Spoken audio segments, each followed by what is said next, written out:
सर्वांचं मी स्वागत करतो।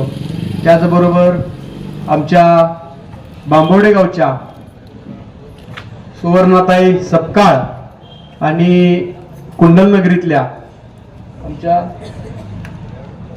हेमाताई पवार पाटील यांचंही मी स्वागत करतो। ऋषिकेश दादा एक 4 ते कुंडलच्या इथे एक छोटीशी बैठक सभा आपण आयोजित केली होती।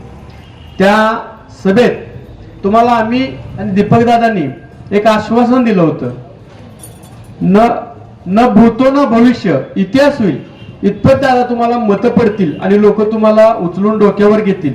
हा शब्द तुम्हाला आठवतोय का बघा, माझ्याकडे शूटिंग आहे आणि त्या शब्दातला प्रत्येक जो शब्द येत होता तो अगदी पोटतिडकीतून येत होता। म्हणजे हा कुठली अतिशयोक्ती नव्हती आणि त्या बोलण्यात कुठला मोठीपणा घ्यायचा नव्हता।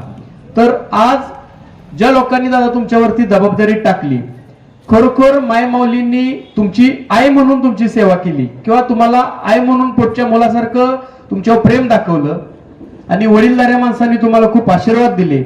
आमच्यासारख्या तरुण लोकांनी तुमच्या बरोबर भाव म्हणून उभा राहिले आणि खरोखर 5000च्या वरचं जे लीड आहे ते न भूतो ना भविष्य कुंडलमध्ये आपल्याला बोललं तर वावगं ठरणार नाही।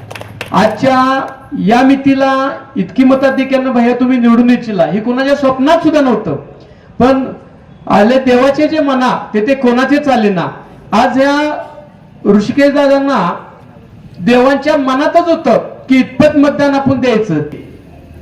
यांना सुद्धा खूप चांगल्या पद्धतीनं त्यांच्या बरोबरच मतं मिळाली। आज आपली दीपक दादांनी खूप 10 मिनिटातच हे नियोजन केलं। जी गर्दी आहे ती ऋषिकेश दादांच्या वरती व दीपक लाडांच्या वरती प्रेम करणारी दर्दी लोकांची गर्दी आहे। इथं हजारच माणसं असं पाहिजेत असं नाहीये।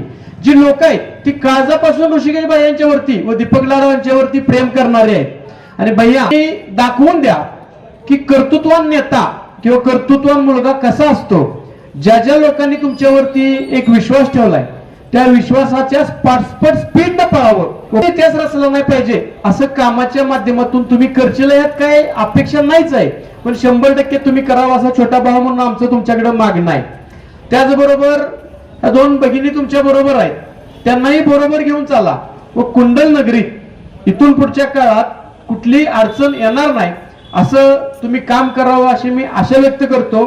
आणि कुंडल नगरीत तुमचं ऍडव्होकेट दीपक लाड व श्रीदास सोनवाने आमचे राम